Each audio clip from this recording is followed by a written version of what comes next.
She freed them. She is. Wow, that's a shot. Wow. What a good way to end the season. Yeah. It's always Daenerys, isn't it? It's I always feel Daenerys that sometimes. has the cool moment at the end. I'm gonna blow my nose.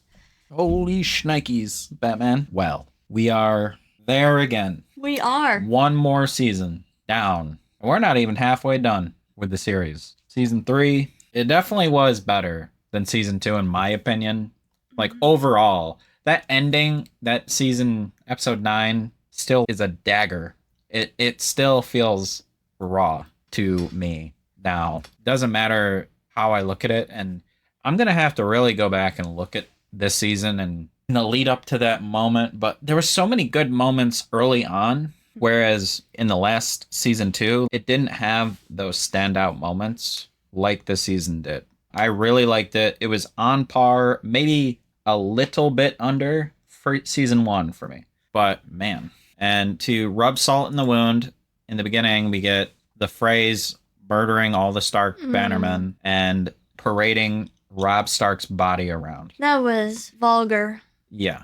It's just, and then we get Joffrey's reaction to it and a Tyrion versus Tywin philosophy battle on like how, I like, you guys can't see this, but on top of the like small council chamber chairs have little pawns, little chess pawns on each of their chairs. Signify the small council people are just pawns to be used. Oh, I didn't think about it that way. Yeah, that's a good. Yeah, even Tywin has little pawns on his. That's crazy. I didn't even notice that. There's probably so much of that I'm just getting a surface level. So much happened. So much happened. I don't even know how to recap all that. Where do we start? How do we even do this? I think the reason why, I could be wrong with this, but I'm just going to say it. Ygritte Yeah. knew that he was going back to the Night's Watch. And they were going to question him. Where were you? What did you do? Why is this guy dead? Yeah. I think that She did that the to reason release why him? she had to kill him or riddle him, whatever, Yeah. I don't know the word is, Yeah. with arrows is that he came back almost dying. So she did it on purpose, you think? That's what I'm assuming. I mean, it does help. To save, because if she really does love him, think about it. Would you want to save his ass going back? Yeah. Or would you be like, I love you, but you're going to die? Doing what he did to the half hand to win their trust, but she did it to him. That's what so I'm thinking. He has plausible deniability to be like, they shot me. I was not on their side. I love you enough to let you go, but I don't want you to be tortured and kicked out. I can see it, but I think she was acting. I think she was also anger. just, yeah. Yeah. But I did like how the Hound let Arya have revenge, but the whole, where'd you get that from? Yeah. You. That was good. He did have her back. Yeah. I'm definitely. Now we know who the torturer of Theon is. Yeah. Oh, man. Ramsay something? Yes. His bastard son. The guy who was had. torturing him. Yeah. Going back through the season, there's so many little things, and the story is getting so much more granular. It's hard to catch everything. I think I probably get a better understanding when I go back to the map stuff, because every time I did that, I felt more like I understood what was going on. I find it funny that at the end with the fire, the lady Melisandre. Yes. No, you need him. Yeah. He's like, I was like, what the heck? Maybe she saw something in the fire, or maybe she's just like, okay, I can't kill this guy. He like brought us information that is important. And I don't know how she like flipped so fast. I don't know, but that was quick. She's like, the War of Kings is not what we should be focused on. It's the threat beyond the wall. Yeah. And I guess that is. So if we look at it like in a big sense, like the Seven Kingdoms run by Joffrey and their small council and all the spies and all that stuff are focused on the Game of Thrones and keeping them in power and stuff like that. But it only took Melisandre, the fire woman, like 30 seconds of looking at that paper through the fire to understand that's actually the real threat. Maybe there is something to be said about like how important she is in determining what the right course of action is. Because when she's given a little bit of information, she's able to get, is this important or is it not? Is this Mhm. important? Though I do feel like with burning people and stuff, she's just making up a lot of stuff. Um, Not making up, but like she's trying to reach to see, and then she figures out if it was working or not working or The good or whole bad or religion what. is just try and fail, try and succeed. Yeah, It's just a whim. That's what I feel. yeah, it feels like it's on a whim, like gaining the Lord of Light's favor on Besides that one everything. guy that he brought back 7 times. Yeah, I don't understand why that happened either. There's a lot of those stories, like with the Brotherhood Without Banners, and Jon Snow got put in the back seat this whole season. Tyrion's back, very prominent character. Mm-hmm. We get a lot more Daenerys this time around doing something, kind of freeing all of these slaves in the Slavers Bay area and like encompassing them into her army and her like Khalasar and like everything that she is. She has so many titles now. Yes. Um, and her story is like heating up where a lot of other stories are being Mellowed, like mellowed even, out yeah. or evened out. Also, and wrapping up like this episode, like a lot of storylines are starting to cross, which I suspected would happen. Yeah, like with Sir Davos and yeah, Gendry. That one was a Sam nice. and Brandon Stark. Yep. And then we get obviously at the end, Jon Snow leaves, goes back to the Night's Watch. What did Jon really accomplish doing what he did? Besides figuring out Figuring that the out- wildlings aren't that bad, and it's the White Walkers that are bad, but what else? Jamie went back and no one recognized him besides Cersei. Yeah, I think they wanted to throw that moment in with Jamie getting back, and it's a good tie-in because I don't know what episode in season 2 he was captured, but it must have been more than a year. I don't know how long the war lasted, but it had to have been more than a year because it's such an impactful moment for them to meet. And I think we'll get more of like reunions and stuff like that with Jamie and Tyrion, Jamie and Tywin, maybe Jamie and the King, Joffrey, like that kind of thing. But wow, it's wild. It's crazy. This show is nuts. Yes, it is. I understand why so many people like it too. Obviously, the Reigns of Castamere isn't supposed to be a good episode, and I'm sure like when I watch it again and pick up on all of the little nuances and stuff, the episode will feel more impact, as in I'll enjoy the storytelling more. But it was rough. It's rough. It makes sense that was going to happen. They were beating you over the head that the deception and that kind of thing was going to happen eventually. But it doesn't make it any easier for a first time viewing. And you guys have been huge, and like especially on the Discord this season in particular, the Discord has picked up by a lot. If you're a member or on Patreon and you haven't gone to the Discord yet, at some points we're talking like there every day. Sometimes it's 1 or 2 or 3 days go by without. We talk a lot about the show. We talk a lot about other things, and it's fun to get to interact with you guys more, not through like comments where it's like more personal. More like personal. So if you are members or patrons and haven't done that, I'm going to release a video on how to get on Discord if you're on like a phone or Android or whatever like platform you use. It's pretty simple. It's just like a private forum if I were to describe it in any way. And we do like live streams in there. We do other things like that in there. And when we we watch more of the season and stuff, we do a lot of stuff in there. If you're not a patron or member, I'm probably going to throw up on the screen a picture of our pricing model has changed a little bit. And I'm going to explain. Sorry if you're just here for Game of Thrones. Just skip it a little bit. I'm just getting everything in this video. We have like old pricing, but our new pricing structure, we have the immersive viewer, which is $3.50 on Patreon and $2 on YouTube. On Patreon, it's ad-free. On YouTube, it's not ad-free. You get the shout-outs, so every time you see the patron screen come up on the screen, you're on that. But we're going to combine all of our watch-along reactions for the whole season into one video. So I just released season 2, and then season 3 will come when I get to it. Season 2 is 12 hours, and it's all of our reaction to season, plus the breakdowns, plus the intros, plus everything. You get it all. So you can like sit down on a Sunday or a Saturday, raining outside, or you don't want to go anywhere, and just literally watch that. If you're binging through our content kind of thing, going forwards in the future, I'm talking about, because you probably already watched our reactions to season 2.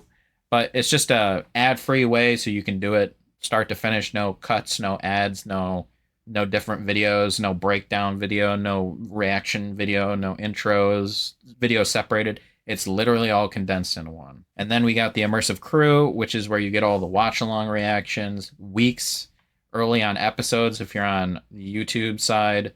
But you can sync up your copy or just watch through the subtitles and watch the shows that way. And we're way ahead.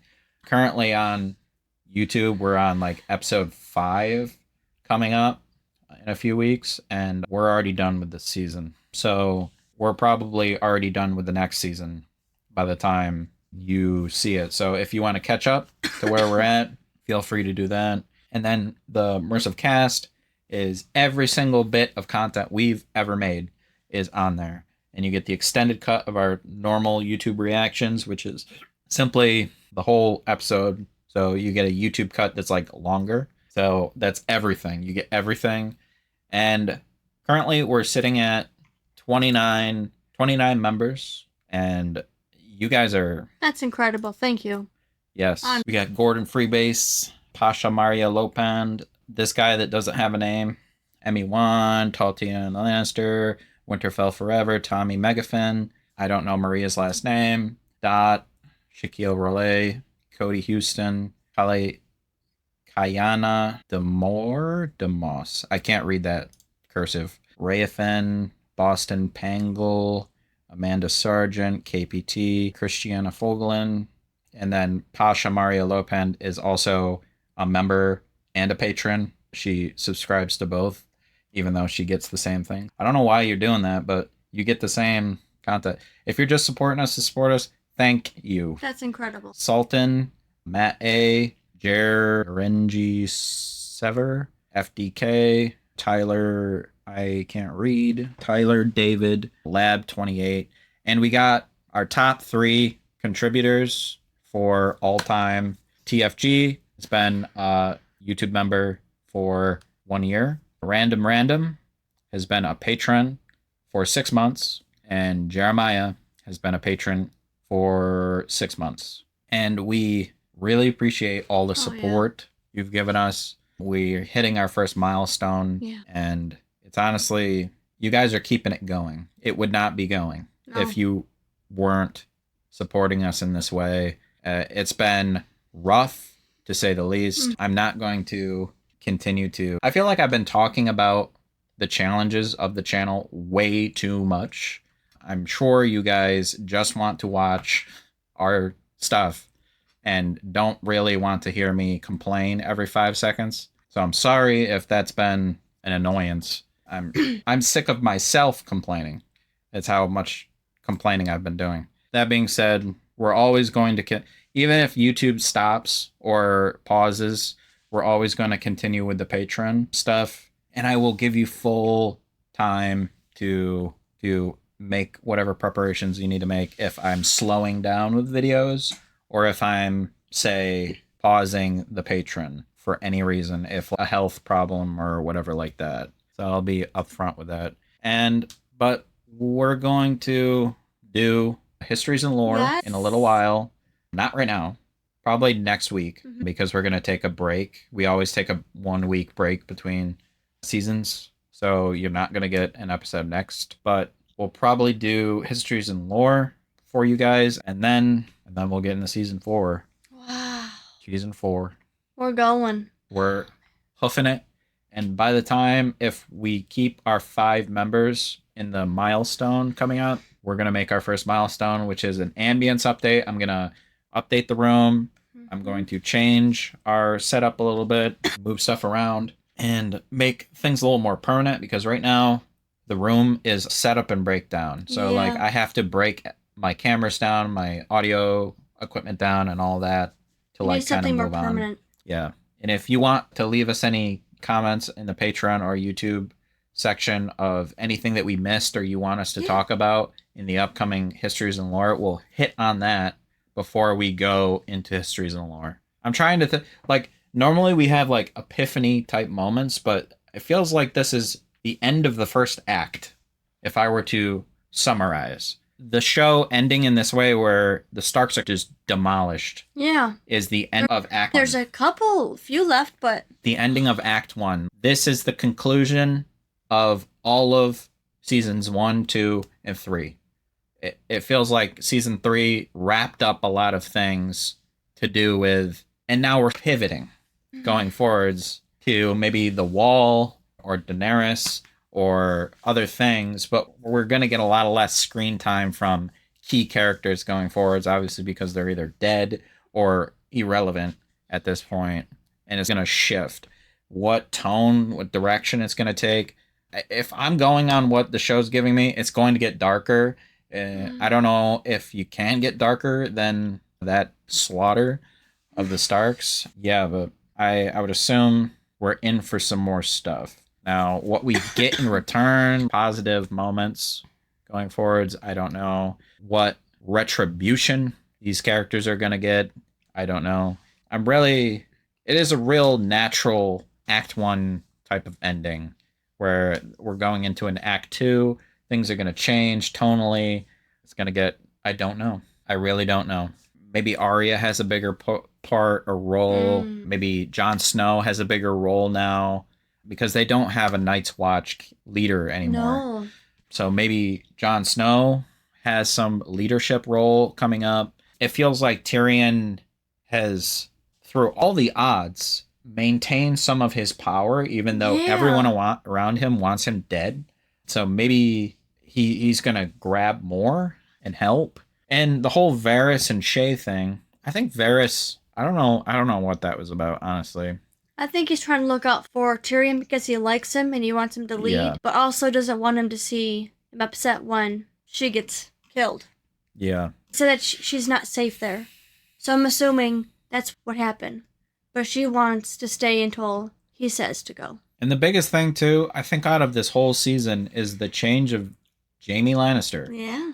That's the biggest character development we've had of a character going from the crazy, self-centered, selfish man that he was, pushing Bran out of a window, to someone who has laid bare all of his concerns and worries about what people have thought of him, what his place is, and he's had enough time to come back. And I don't know if he can even be a force yet because of how damaged he is, but he seems like he could change a lot in King's Landing and stuff like that from his new lease on life. So we'll see there too.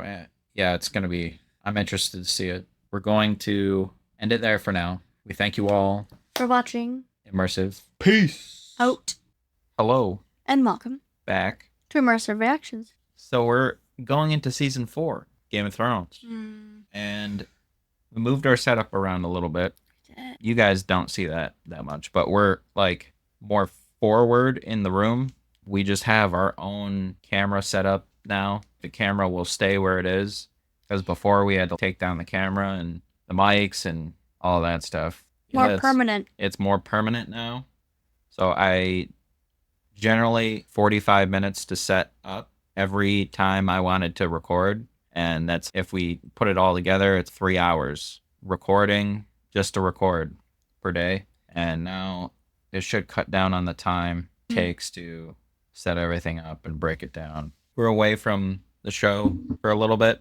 So I'm going to go, climax of the show was the reigns of Castamere and the death of House Stark. Only the children survive now. Bran, Rickon, Sansa, and Arya. I have a theory that they're probably going to become more, that the story was really going to be about these characters. It was just the fact that there were so many people ahead of them that it seemed like they were just the children of the story, and now they're becoming the key elements of the story. Obviously, we got Daenerys freeing the slaves, and the icon that pan out where you see all the people like reaching for her in the center.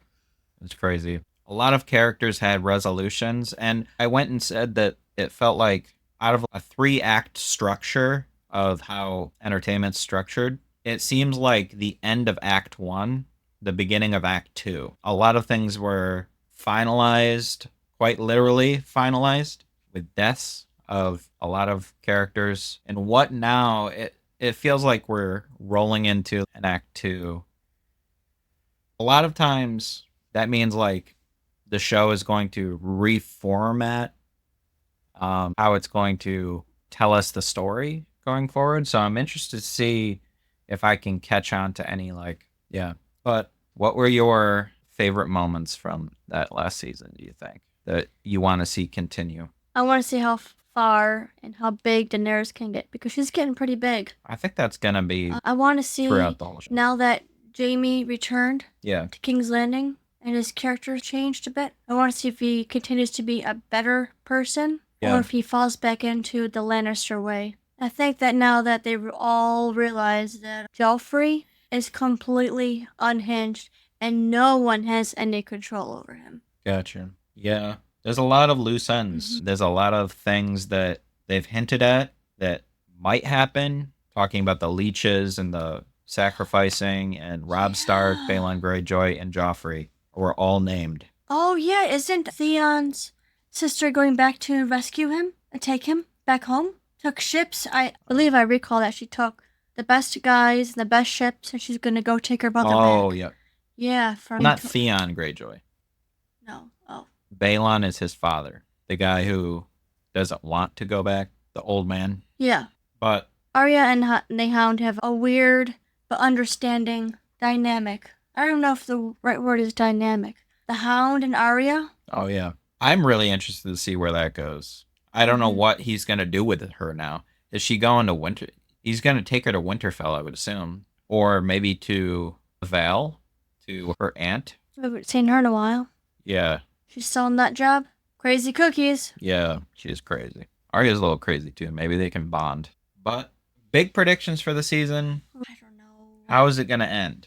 Maybe with Joffrey dying. Maybe we get like a power play from Littlefinger to maybe kill off the Lannisters. Maybe Daenerys decides she doesn't want Westeros and has enough where she is. Because honestly, you have so much. I see Daenerys' position. She has so much already. Why take Westeros? Settle down in Essos and just make a kingdom in Essos. Grow strong in Essos. Have children and raise your noble house back up so it's not just you. And then, like, when Westeros is weak, mass your forces and go after them when they're weak. I feel like she's rushing through the process because she just wants it so bad. And it's a want that's almost not even her own. I feel she's doing what she's supposed to do by birthright. Taking back. Yeah. I think she's torn. But the want is not even supposed to go. Manufactured of her own. It's like, it's what she's been told and what her family says is theirs. And I understand it is. Technically, they took it. But I see like it going way better for her if she just stayed in Essos. It would make way more sense to me. Because she has everything. She has cities, multiple cities. She has all of these people who are devoted to her. Like, for lack of a better term, clean up Essos. Make Essos, like, better than Westeros. It's like a clean slate over there. You can just knock out a city, take it, and make it a better place. I don't know. We'll figure it out. Wonder what happens to Jon Snow after returning. Oh, yeah. Well, I forgot about that. He's going to see Sam, and then he's going to find out that Bran was with Sam. They're all three in one location. Yeah, interesting. We're going to get into it. We're going to start watching. Anything else? We're just thankful for our patrons. Oh my gosh, yeah. And members. Lots of members now. Almost same number of members as patrons. And we wouldn't be here without you guys. Yeah. I think I just posted something on Discord about how my passion to do the channel has died off, and now it's more an autopilot now with it, which is good, because if I wasn't, I wouldn't be doing the channel anymore if I wasn't in autopilot with it. because I tend to, obviously we have a lot going on outside the channel, but also we have our own things we like to do to relax, and fitting in the channel is work, and then we have work, and then it's work. I want the channel to do as well as all of you do, and I think I'm more patient than a lot of people are. I know that it's going to take, I never thought it was going to be an overnight thing. I knew it was going to take a long time. And actually, the channel that I started before this that I still am doing, it's the links in the description of on the Discord, in the welcome screen, there's a link of all my channels. But I started that channel first to see if I could consistently upload. And I've been uploading on that channel every other day for 3.5 years, because I didn't really have a lot of experience with YouTube and I just wanted to mess around with it. Not that I didn't have a lot of experience with YouTube, but I didn't have a lot of experience uploading on a regular basis. So I wanted to test myself with that and do that more often. At least that has worked out. With this channel, I am not so dejected by the YouTube process that I've quit. I'm able to we're doing YouTube videos bi-weekly as of right now, and I'm putting it on and just feeling out the YouTube environment and the space right now, because it feels all right. It was way worse a few months ago in terms of viewing and viewers. I was putting way more effort in than I was getting back. And I know that's like the tale of YouTube. It's a grind, and you put in a lot of effort for years and don't get anything back, and then maybe someday you will. But my tangent's over. Game of Thrones! Let's do it. Let's figure some things out. Yes. 2 swords. 2 swords. Not 1, but 2. If you liked the video, please like and subscribe. It helps us get recognition on our videos, and we'll react to more in the future. Thank you.